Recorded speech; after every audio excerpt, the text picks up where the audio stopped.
Thank you so much. My name is Brian Spoolhoff, and I am a pharmacist. I am a pharmacy manager at the University of Virginia in Charlottesville and a current master's student of bioethics at Harvard University. When you think of a pharmacist, you probably have a vivid image of somebody working behind the counter at a chain pharmacy store dispensing medications. I, however, work in the hospital.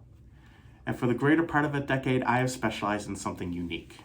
I've specialized in the management of drug shortages. For me and healthcare providers across the country, I've seen a greater frequency and severity of drug shortages in recent years. As a society, if there's one thing that we have learned during the pandemic, it's that the supply chain of many items is very fragile and highly dependent on a variety of factors. This fragility has led to disruptions and outages of anything from toilet paper to gasoline. For many of these shortages, they are minor inconveniences. However, in my world, medication shortages can often be life-threatening.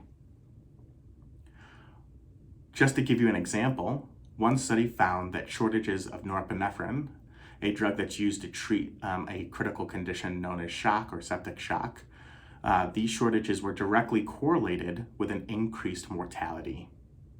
And what was particularly concerning about this study was that the increased mortality was present despite having alternative medications available.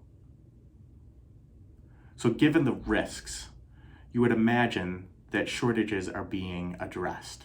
However, did you know that the American Society of Health System Pharmacists is now tracking over 300 active drug shortages, and that this represents the highest number of shortages over the last decade? The problem is so severe that it prompted the Biden administration to call it a national security threat. Whether it's shortages of ADHD medications, weight loss medications, or crucial chemotherapeutic agents, we have seen issues across the board.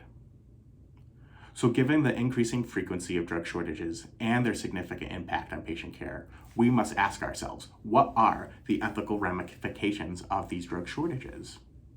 There's already a plethora of data out there regarding the critical decisions that are made within the realm of resource allocation, whether that's allocating resources like ventilators or medications. There is, however, a different question we can ask, and I'm specifically interested in asking the question, what are the ethics surrounding the local supply chain management of drugs currently in shortage?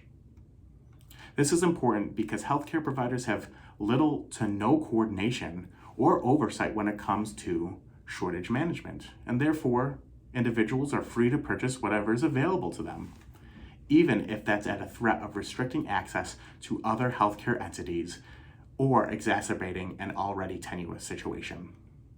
To put it another way, healthcare groups can react to the threat of a shortage by purchasing more than they need and potentially making the situation worse. These concerns are reminiscent of an ethical analysis previously done by a group by Beaton colleagues.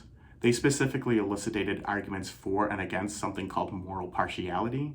In other words, do we have a improved or more moral obligation to one group or another? So similarly, my research has evaluated a similar consideration. To whom do pharmacy buyers owe a moral obligation? Is it to the patients that seek care within their institution, or is it to a greater community? To what degree are purchasers, as extension of providers, obligated to acquire medications in the pursuit of patient care? I have postulated that there is a significant need to develop an ethical analysis for such questions, and that my research will fill this gap. Such an examination can serve as an ethical framework to pharmacists and healthcare providers across the country to improve overall shortage management and coordination for the greater good. Thank you and have a good day.